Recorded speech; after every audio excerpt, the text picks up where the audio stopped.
That's a great way to start this show right here. Welcome back. We are here another time back on a Sunday. Trevor, are you okay? Dude, yeah, I think I have allergies acting up, dude. I just, as soon as I clicked on your photo, I saw you I was like, this is going to be a best. My throat is itchy. I bet it is. Jerry's back from Mexico. He survived the trip down the border. Did you come back with anything spectacular? Sunburn. That's it? Yeah, that's about it. No, Jerry, do you speak any Spanish? Me no hablo español. Oh, this guy. Did you take Spanish in high school, Jerry? Dude, I took Spanish for 4 years in high school. I was in honor Spanish my senior year, and I didn't pass a single test. And then I went down to Mexico, because that's how that works. Well, Jerry, we took, our foreign language experience was a good one. So yeah, we'll start it off here because this story is actually kind of crazy. So our freshman year, we got a new Spanish teacher at Quetzalpolis High School. She was only there a year. I did feel bad for her because she was just rough for her there. She just never really clicked with the kids. So we got a French teacher. So we took French for 2 years. We don't know French at all. Oui. I used to do Google Translate. And we used to watch Trevor, what was the Rick, what was his name? The videos where he'd go around the world or whatever. His name was Rick Smith or something like that. I don't know. I don't remember. And so he would go around to different countries, and we would watch all his episodes from France and stuff. And you had to write in France 10 interesting things or whatever. And I would always write Rick's t-shirt's purple in French. And it was always in Google Translate, and the teacher was always like, I can tell that's a Google Translate. And I'd want to argue with her. It's there's no way you can tell. It's French. She's like, but Google Translate doesn't end up saying in transferring to the same thing, whatever. But going back to the Spanish teacher, Jerry. So this is a crazy story. That is crazy. Dateline. This is Dateline, Jerry. I swear to God. Oh, God. It is. She was in school. She lived in Schoolcraft, which is 40 minutes north of here, in between Three Rivers and Kalamazoo. Mm-hmm. Her husband killed her. Jesus Christ. I swear to God, dude. I swear to God. Her husband killed her and acted like he never did it. And she was missing for a while. And her car was down the road from their house at a park. He said that she would walk and she went on a walk and never came back, blah, blah, blah. Yeah, it turned out he killed her. And it was full Dateline. It was nuts, dude. Yeah, I think it's been on two separate murder shows. Yeah. And it's crazy because it only happened 2 or 3 years after we were still in high school when it happened. Yeah. And it was you wouldn't use Google, you'd use Google Translate. Yeah, very much. If you just tried a little bit harder, Caleb, maybe this doesn't happen. It could be. It's the butterfly effect. Yeah, if I would have, accepted her Spanish classes more, she maybe would have stayed in Cass, and maybe look what would have changed. Dude, it is a nuts story though, right? You just never think R.I.P. Miss Lockhart. It's just I will say that. That's what happened. She was a big Derek Jeter fan. I remember that. She would always. I didn't know that. No, she was. She grew up in Kalamazoo, big Derek Jeter guy. Oh, right. Kid, and she would always do for quizzes and stuff. She'd always have Derek Jeter questions and stuff. And I know all about Derek Jeter, so it was easy for me. I just had to do it in Spanish, which was a struggle. But it'd be like, how old's Derek Jeter? And I was like, 40. She's like, in Spanish. I'm like, I don't know. But R.I.P. Miss Lockhart. Dude, We will segue now from Schoolcraft, Michigan to the NBA draft. well, Cooper Flagg. Caleb, I got the transition for you. Oh, you do? Here we go. We have stories like this, and a lot of people ask, what does this mean for LeBron James' legacy? Yeah, that is very right. true. What does the death of Miss Lockhart mean for LeBron James? But today it switches because there's a new generation right here. What does that story, what does that moment of in Michigan mean for Cooper Flagg's legacy? Yeah. To see. I mean, that's a great transition there. My goal was to get LeBron in at some point, maybe Dak Prescott as well, because I care about the Cowboys and maybe what they'll do. What does this mean for the Cowboys with Cooper Flagg now in Dallas? But no, so Cooper Flagg, this generational talent, as people have called him, which I only thought generational talent was a generation. Wemby was like 3 years ago, generational talent. Zion was like 2 years before that, generational talent. The word's thrown around a lot, but Cooper Flagg with 2 G's. His flag is now planted in Dallas. He goes number 1 like everybody projected for quite some time. The kid from Maine, even though he finished his senior year in high school. Number 1 overall pick. Now, Dallas lucked into that. Of course, we all know what happened. They trade Luka, and then miraculously they go from 11 to 1. Everybody thought Nico was going to mess it up again, and he didn't. I thought it would have been funny if he would have traded the pick again, just do something goofy.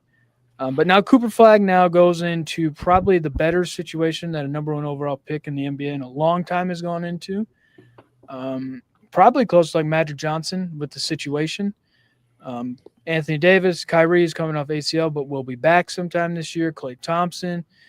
They got Biggs and Lively and all those guys, and Jason Kidd as a coach. So, yeah, I mean, he's going into a better situation than most. I think the big thing now is, and we'll probably talk about this a little bit, is like, what will his career look like? And, to me, I think the biggest thing is like, what will be a disappointment for Cooper Flagg? Like, what will that be? Less than 10 All-Star games? I mean, if we're talking generational talent, that type of like accolade feels like something that should take place. What I find so funny about Cooper Flagg is when he gets that generational talent label, and you can go back and forth on if it is or not. He's not like Zion or Wemby, as in like a super freak athletic guy, or like Wemby, who you're just like, this guy's an alien. Like that's his whole branding now is alien. Like Cooper Flagg just does a lot of things really well. I don't know if that's a generational talent thing, but it is going to be so fascinating to see how his career, especially in the early stages, is looked at, because he's not a 25 point per game scorer who is hitting crazy reverse layups and is like when Zion was in college, right? Breaking a shoe on the court because he's just so forceful and big, right? Like, no, Cooper Flagg will get you like 15 points, 8 rebounds, 8 assists, and like 2 steals. That's not the sexiest stat line. It's just a good stat line, right? But you don't have guys who do that in the NBA. So I think the disappointment for Cooper Flagg, especially early, because I want to go long term. Injuries and all this thing play a factor. The future of the Mavericks obviously play a factor. We are seeing how quickly teams bounce back and forth in NBA free agency this year. So before going too far, I think the short answer is he's a guy who does the Charles Barkley triple single, where he is a 10-point, 10 rebound, 10 assist guy, like Lonzo Ball was really early in his career, because that feels like you're not getting the most out of him. Or it's even worse than that, where it's like he's just getting enough on the court, and he's not impacting a game in several different ways, because that's what's made Cooper Flagg the number 1 pick to this day, is the fact that he does a little bit of everything. If he's not scoring, he's blocking shots. If he's not rebounding, he's getting assists. And so if he's not playing that type of game, it's going to be real easy to book as a disappointment, but will be disappointing. So if he's not filling up the stat sheet, I think that's what this looks like if it goes wrong. Yeah, it's weird because, like, if you wanted a guy who scored 25 or 30 points or whatever, there are people in this draft that you could go after. So it's clear that the Mavericks – well, we knew that he was going number 1 even before the Mavericks got the draft pick, right? So it's clear that the NBA has put some sort of value on not being like a super elite scorer and being a well-rounded basketball player. So yeah, I think the Kevin Love thing is a little. I think that would be underwhelming if he had a career like Kevin Love, because Kevin Love was what, the fifth pick in his draft. He was like, was it an All Star a handful of times? Won an NBA championship. Um, but I don't know. I think in the NBA there is a large gap between the first pick and the fifth pick. It's not like the NFL where really anyone in the first round it has pretty high expectations. In the NBA, I think that the drop off is way steeper than the NFL, where there are huge expectations out of that first guy, that second guy. You know what I mean? So Kevin Love, I mean, that would be a good career. No one is going to be upset with having a career like Kevin Love. But to be a first pick in the NBA, I think you need a little bit more than what Kevin Love has done.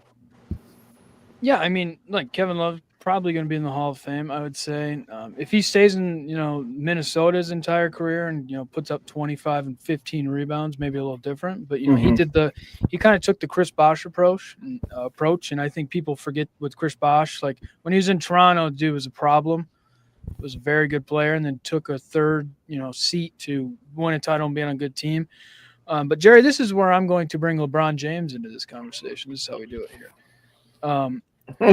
Is Cooper Flagg like a LeBron James where like when LeBron coming out, he could do a little bit of everything. There was not one thing where it was like, oh, he's super good at this, super good at that.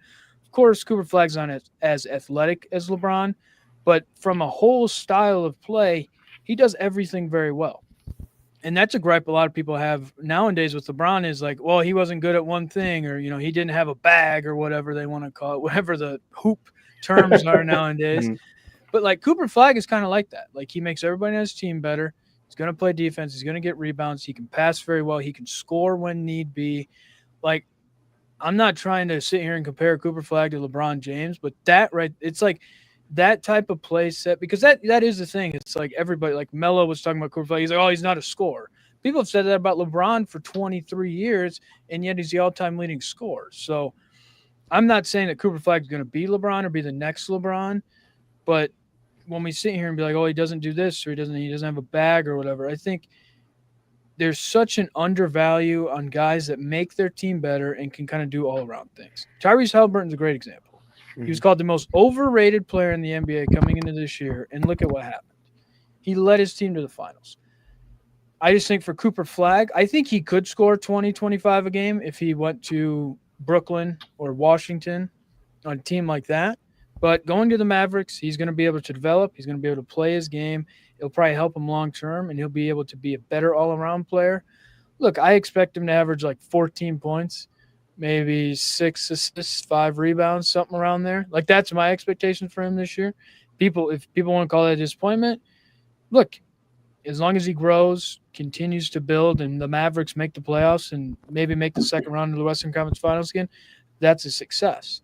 But yeah, no, I do agree. If he comes in and has a career like a Kevin Love or some of these guys, it is going to be a disappointment. And Trevor, great point with the first pick in the NBA draft compared to the fifth pick. There is a big drop off. Because it's like you have a lot of these guys are drafted in the end of the first round for the NBA draft. Some of those guys are never going to play in the league. Going to never play in the league, never do anything. So it is interesting. Did you guys like any other picks? Any other picks that stood out to you from the first round? I forget who was taking with the spot. The trade from New Orleans to go up like 10 spots and then trading the 2026 pick. Derek Queen. They took Derek Queen. Yeah, it took Derek Queen. I think they traded to the Hawks, who get their unprotected 26 pick. That was something that I'm definitely keeping an eye on because I don't know how good New Orleans thinks they're going to be. For them to give up a lot of free leverage to a team like the Hawks that kind of in a weak Eastern Conference could make some noise. We talked a lot last week about after the finals, how open the East might just be. And how I mentioned that a team could really screw up a timeline right now, thinking that this is their moment and maybe falling flat.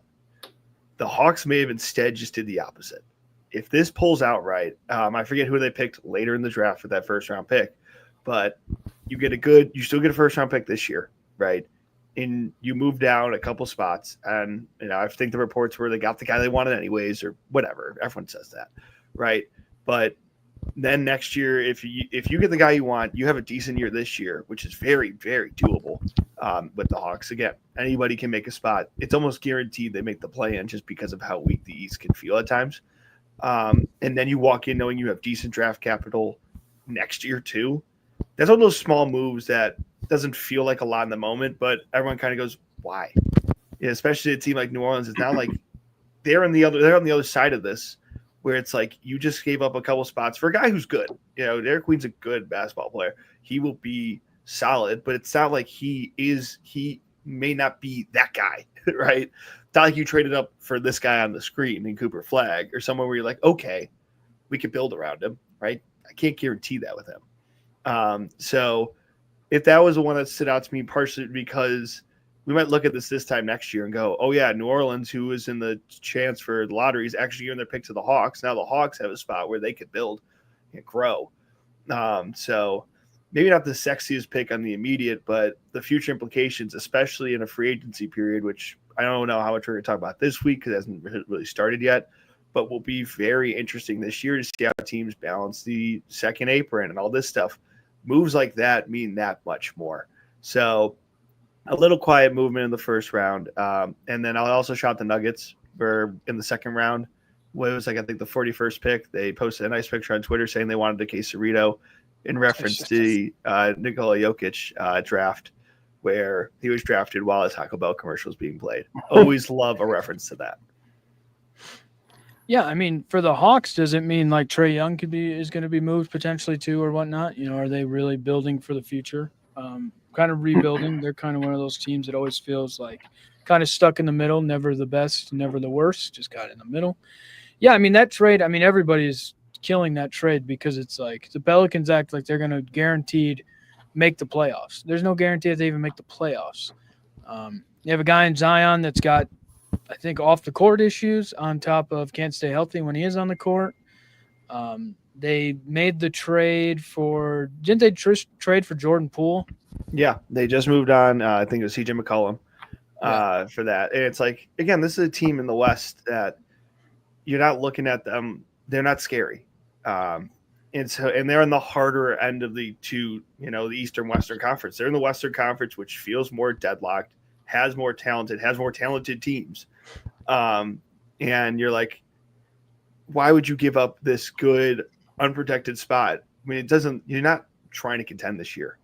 Like that's a move you make if you're trying to contend this year and you need one specific piece that you cannot miss on. I don't really know that trade does that for them. But who knows, maybe 2 years from now, the Hawks trade that pick somewhere dumb and then they look dumb. That's part of the fun of all this is like that type of move may be criticized in the moment, then it turns around and it's something great. But that's one that raised my eyebrow. There's another pick we have to start talking about here at some point that the pick itself didn't raise its eyebrow. What happened afterwards absolutely did. Yeah, we will jump to that. Trevor brought up the 5th overall pick. Well, unlike other years, this year, the 5th overall pick, there's been some issues and some problems. Ace Bailey, who's a highly touted player out of Rutgers, this is so funny. So Duke had 2 players drafted in the top 5 and Rutgers had 2 players drafted in the top 5. I think it was the first time ever that 2 teams have had that happen. Rutgers had both those guys and didn't make the tournament. So you can tell me what about that or whatnot. Their coach probably sucks. Rutgers will never probably be great ever again. But Ace Bailey, highly touted. Some view him as like the next Kevin Durant type of style player. Tall, lengthy, can shoot, can score. He's got the bag. This guy has the bag. He reportedly, there were some teams he didn't want to go to. He was actually presumed as like the number 3 overall pick at the end of his college year. He didn't want to go to the Sixers. I don't think he really wanted to go to the Hornets. Definitely didn't want to go to Utah. He wanted to go to Washington or Brooklyn. I think a team where he could play and score and kind of be the man. Danny Ainge in Utah said, no, son, we're drafting you. And that's exactly what happened. He did not look very pleased. He may be smiling in this picture, but he's not pleased with it. And then there were reports that he may not report to Utah. He didn't go the day after like some guys did. He did show up yesterday. So I don't know what's going to happen here. It's kind of goofy. It's weird. It's the new age NBA meets the old age with Danny Ainge and Ace Bailey. This NIL entitlement, some people say. I just think it's a guy that, I mean, Kobe did this back in the day with his agents. The Nets wanted to take him, and then he was like, nope, he will not play there. He'll go to college, blah, blah, blah, blah. So it's a leverage play. It's used. I think it's a good pick. I really think Ace Bailey's going to be very good in the league because he's got the bag, like he just does. The bag, everything about the bag is in his pocket. So I think he's going to be good. I think Utah made a good pick here. It's just going to be what's going to happen afterwards now. I think it's a little weird because it's like, do you want a guy that doesn't want to be there? I mean, I know it's like a professional league thing, so like you got to suck it up or whatever. You get paid millions, but like if you're going to draft a guy like Ace Bailey, who is a very good scorer and could be like a centerpiece of a team, right? Do you want this guy to not want to be there? Now you can win him over.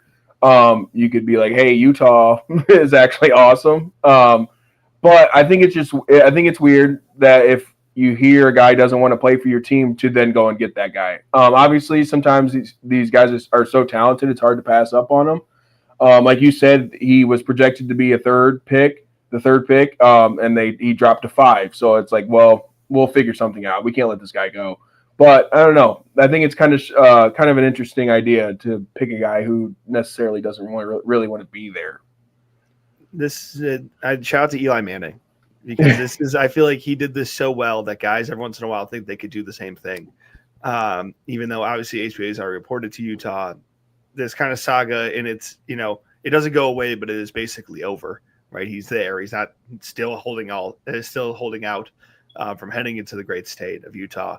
But I think looking at the GM makes this conversation so much different.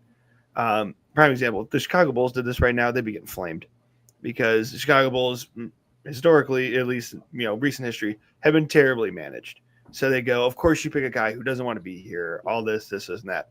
Danny Ainge, on the other hand, a guy who helped build up the Celtics to the team we know now, right, had made all those draft picks and swaps and all this to build this really good team in the East, and then goes to Utah.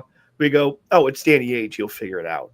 And I think that speaks more volumes to that than Ace Bailey holding out and trying to be tough, because he's going up against a guy and that a lot of people knows what they're doing. Does that guarantee success? No, right? Does that mean Ace Bailey's going to be a bust, X, Y, Z? No clue, right? This guy could do all this and then show up this first year and dominate, drop those 25 points per game as we're talking about, have these great stat lines, maybe even win Rookie of the Year and be great for Utah. Like that's what makes this so interesting. But this is something that happens every once in a while with a guy that's real good. But because it's Danny Ainge on the line and who's making this pick, I think a lot of people look at it a totally different way than if this was Washington. Let's just say like I know Washington's the team you wanted to go to. Let's say Washington's also on that list, or even Charlotte, like that Charlotte team that's picked terribly the last couple of years. I'm like, why did Charlotte pick them? They don't want him to go there.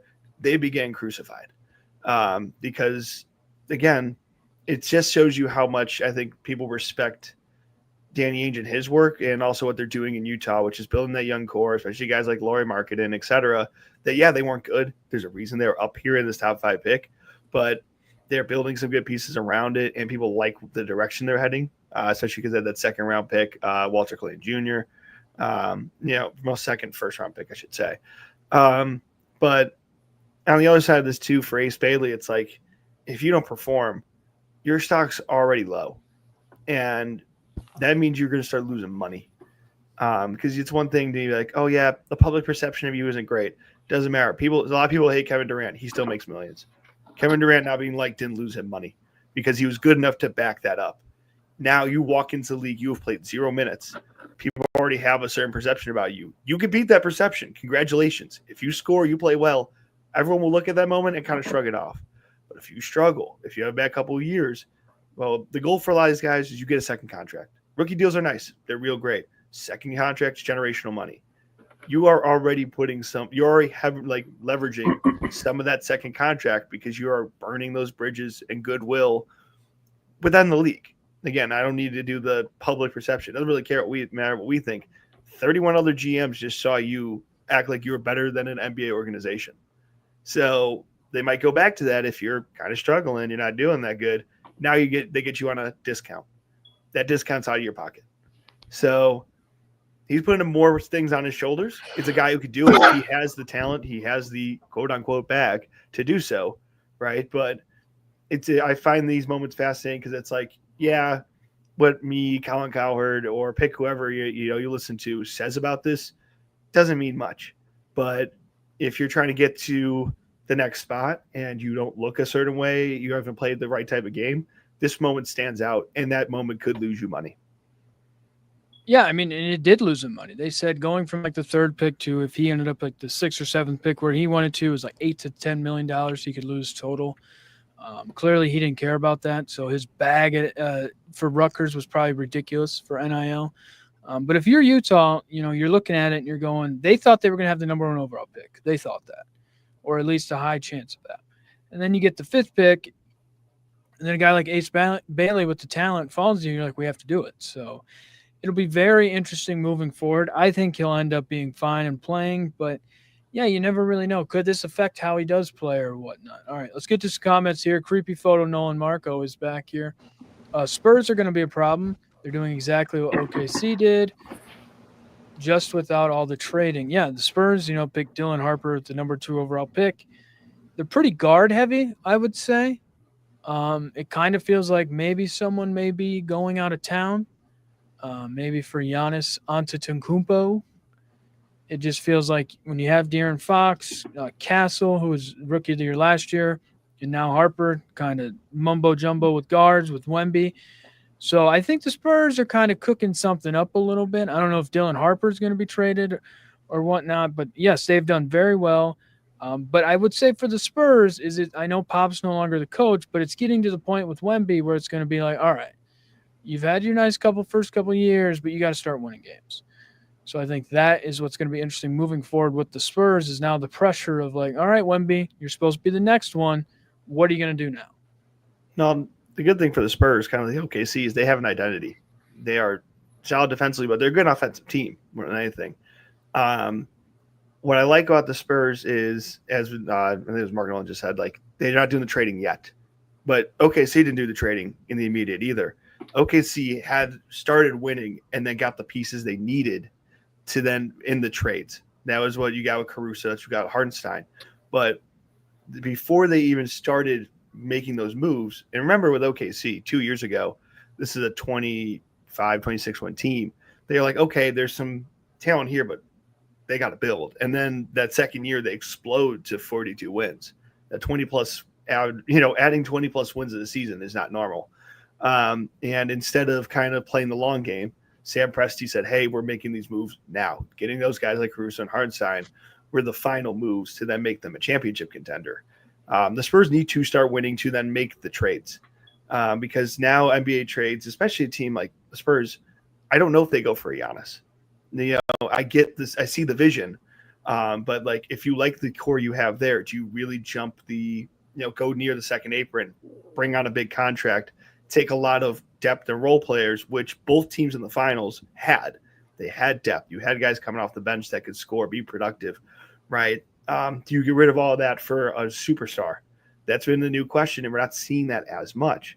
In return, they might move on and get their Caruso, whoever that is, depending on what they need. But they have to keep I like their identity now. They have to figure out what that is, and then they lean into it because that's kind of what the NBA has been turning into is what do you do really well, and then finding guys who do that, which we haven't had in a while when it's just been get your best superstars and figure out how they're all going to touch the ball. That's not really the case anymore, and so the Spurs will be a problem, but the Spurs need to figure out what they want to go and look like. I know Wemby's one piece of that, but what do those other guys look like? So if anything, one of those guards probably moves, and it might be for a 3, a 4 that is not a superstar, but might be a really good defensive player or can space out with Wemby. Maybe you get someone that's a little bit better in the post so Wemby can space out the floor because he's so big and tall, right? Like there's so many different ways you go around that, but I like what the Spurs are doing. Post-Pop will obviously be the biggest question because he was a guy who could figure that out. He's one of the best to figure out these puzzles. He's now just kind of in a nice cushy office job, which he's earned. So That's some fun time in San Antonio. Don't ask Charles Barkley about San Antonio. Yeah, I mean, time will tell. NBA draft is it's like the MLB draft. You don't really know until you know. It's not like the NFL draft where you can take a guy in the 5th round and he ends up being great. I will say though, while we're still here before we leave, I mean, sports. Yeah, we talked about all we could. We ran the gamut dry. But I will say, yesterday, boys, I dug into the 15,000 Jello shots. So I probably knocked out about 5 of them yesterday. You said 15,000. It's 50,000, dog. Oh, That's how 50,000? crazy. Is that what it was? It was 50,000. I thought it was 15. Yeah, A is a little different than B here. 15,000, I think, is what we got to the initial. Yeah, 52,390. Yeah, so I have so- dropped that down by 5. Nice. So 52,385. I need to know how you felt after those 5. They were pretty strong, but I felt fine. It's just when you're laying by the pool, in your cabana, just living the best life. Over here on the lake, you're hearing the birds chirping, the music's blaring, sun's on your skin, making you golden brown. Why not? Hey, 51,000 more of those your way. They were vodka and tequila, a little strong. The person who made them, I said, you need to work on this a little bit, but I need about 52,000 more. So I did break into that a little bit. So all is going to be well. Jerry, I will also say next week it'll be ETA. Me and Trevor are going to be alive for Sunday's show. Whoa, I don't know if you know, but around here, our area for the 4th of July is like the biggest area of all time. We've gone viral. We were told we were going to kill our grandparents. Yep. One year, which by Mark Hamill. Yeah, by like Luke Skywalker. By a lot of famous people. We went viral. Rex Chapman blew us up. I will say both sets of my grandparents are still alive. So I didn't do that. But yeah, so it's 4th of July this week. Big time for Diamond Lake. Me and Trevor may or may not be alive. It's going to be 2 days. It's 2 days this year. 4th's on a Friday, party's on a Saturday. So I may or may not be alive. I don't know about Trevor. So Jerry, I'm just forewarning you. Maybe a solo show, yeah. I'm just glad in case there's another Dayline episode that comes out of Michigan. I'm already prepared. I understand. I know what's going on here. So yeah, I'll take any threats very seriously. But most of all, start making those 51,000 plus Jello shots, Caleb. I guarantee you, if you start making them now, you could pass them around Diamond Lake and probably finish it. We probably could. We could. That's a good point. Yeah, we're talking about a great point. To save our livers a little bit, you know what? Make it a team effort. Yeah. Hey, Louisiana had the whole state. That's LSU, Louisiana State University. That's the whole state helping out. So it sounds like Michigan State University grad Caleb here. I think we could actually, Jerry. That's actually a great idea. And now I'm thinking about it. We buy some cheap vodka. We make some Jello shots. We'll go generic Jello. Which is like probably 25 cents a box. I don't even know how much Jello costs. We'll go with like Svedka or something cheap. Like I'll get the Russian export, and then we'll sell them for like $2 a Jello shot. Drop our numbers down rich. And money at the same time. Dude, we'll be rich. We can get Trev a microphone. I mean, me and Caleb Rocky are the microphone every week. We can get Trev a microphone, man. So get Trev a microphone, selling Jello shots a day. Yeah, please. This is actually a great idea you just came up with, Jerry. I'm thinking about doing it. I'll have to buy cups and everything else, but I've given you an unemployment quest of no bounds. This is amazing. Can we break down from 52,000 Jello shots? Probably put a den of maybe 1,000. I think we could get to, maybe more. That's a great idea, but yeah, no. My skin will probably be red as a lobster. Mine too, yeah. And I may or may not be able to see. I may do next week with sunglasses on. But it's going to be fun. It's going to be rough. I've come to the realization that I may be getting too old for that party. At 25, I started going down there when I was 12. Yeah. Trevor was there with me as well. Yeah. So was Nolan Mark. Creepy photo, Nolan Mark. Yeah.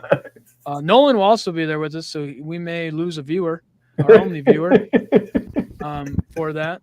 But it's gonna be fun. This is like I was just telling Trevor, this is the best and the worst week. It's the most stressful. My mom's already yelling at me like, "What are we gonna do for food? Who's all on the boat?" Like, I don't have time for this. This is not what I need in my life. Sounds like you need to start making and taking Jello shots. That'll take the ease off everybody. Well, like I said, I've already knocked it into 5, so we're down to 52,385 Jello shots. We may eventually get there. Jerry, you got to be bought into this. That's the problem. You were in Mexico and you didn't do one Jello shot. I did straight tequila, and the best part, I did not order a single tequila shot. But you got one. I got plenty. Yeah. There is a video of me somewhere. Maybe if I find it, it'll end up on this lovely podcast of me taking a tequila shot and singing "Party of the USA" in the middle of Mexico, because that's how that worked. Straight into the camera too. It was very like music video-esque moment, and I may be drunk enough where instead it's like me wobbling, trying to sing "Party in the USA," singing it backwards. Who knows? I mean, it's an AUS. Who knows? But we've all been there. Hey, you recognize the game. I will say, last year at Sandbar Party, I was on Trevor's shoulders. Yeah, he was. The first time we made it up, it was perfectly fine. No one got a video of it, so we did it again to have proof, and I fell right on my back. Mind you, the water is like 6 inches deep. Yeah, and it's very warm. Yeah, it's very, very warm for some reason. I don't know. It's urine temperature. All right, Nolan Mark says, "Oh, great. Time to see if we can get on the news again since COVID.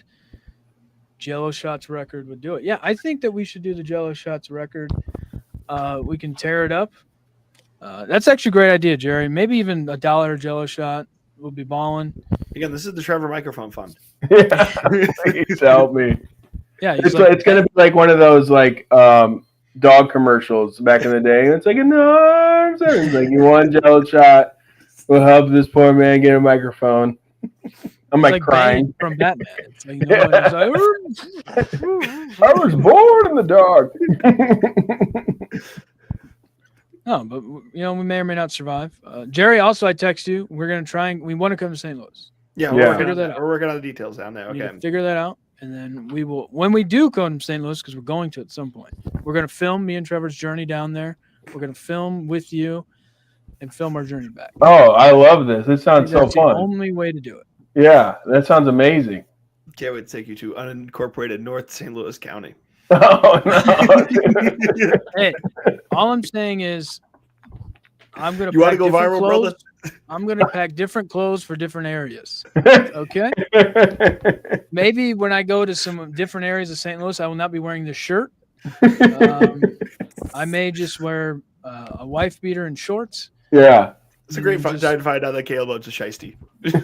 Yeah, I would definitely. If that makes me fit in and doesn't have the cars, lose the hubcaps and on cinder blocks, I'll do it. That'd be awesome. I'm all for surviving. Okay. Spider Flight's gonna kick in. Hey, I'm trying to get you viral, man. Nothing quite gets people going. He might not want to leave. He might go full native, dude. He might be like. I may never go back. I may never come back. I may be running St. Louis by the time of the trip. 2-3 days, I'm the kingpin of St. Louis. Yeah, Caleb on the top of the arch. He's not even like on the top where you can obviously go up the arch. No, I'll be climbing. You'll be literally on the top. Yeah. Yeah. That's that. You know what? There's your thumbnail. You're welcome. You got YouTube thumbnail. There you go. You are so welcome. Oh yeah, that sounds like a blast, dude. That's what we need. So Jerry needs to give us a date when he's not in Mexico, living the cabana lifestyle. See, doing the conga line or whatever the hell he was doing down there. We gotta catch a game too, so we can do like the what'd you say 999 thing? Yeah, we have to do that. I would be honestly, so down. If you guys get enough money, you could fund the 999 here in St. Louis because that is true. Because it's gonna be nuts. It would be expensive. We may have to steal some beers and steal some hot dogs. Bring one all the way from Diamond Lake. There we go. I already know you got the glizzies on the grill. Yeah. Oh yeah. I'm just the water grills. The ones what's that in your pocket? Not a hot dog. That's for after the 999. That's for be my pocket dog, dude. All in my pocket. Oh my Lord. But no, we'll figure it out. Next week may just be a recap of us maybe surviving. That will probably be. Yeah. NBA free agency, there will be some moves by then. So we'll talk about that. We'll figure out what else is going on. Oh, the hot dog eating contest will also happen. We can break that Oh, down. yeah. Joey Chestnut's back. Guarantee he wins it. That's my bet. Book it. He wants to go for 80 dogs. I don't know if he gets to 80, but I think he wins it. Oh, yeah. We should bet over under 80 hot dogs. I wonder what the bet is. Do you think that there's a bet right now? Absolutely. Absolutely. This is our parting move here, is finding out the Joey Chestnut over under, which just feels like a gross way to gamble. This is kind of like doing WNBA, like rebounding unders or overs. You're searching for something, dog. Like we do not need to be gambling on this. But I love the fact that I guarantee you there's a line out there. All right, so he is favored to win it by minus 2,000. Okay. That is ridiculous. That means he's 95% positive to win it. So 71 and a half is what I found. I'm seeing 62 and a half. Oh, okay. Well, there you go. I mean, Caleb's line right now is giving you a lot of value. Yeah. Trevor, your line's at 71. Yeah, Trevor, they just want to over. take the money from you. That is line value. His record is 62 in 2016. Oh, okay. Oh my God. He's going for 80. That's awesome. I know, man. The vegan dogs are a little different. So I don't know if that. This is why you gamble, though. I gotta take the over. If this man's confident he's going for 80, I have to, in good conscience, support the dream. Oh wait, no, Trevor is right. 71 and a half. I am seeing that now as well. I'm now seeing 71 and a half. That's like Will Chamberlain being like, I'm going to score 140 points. Like that. Like, bro, you got to get to 110 first, dude.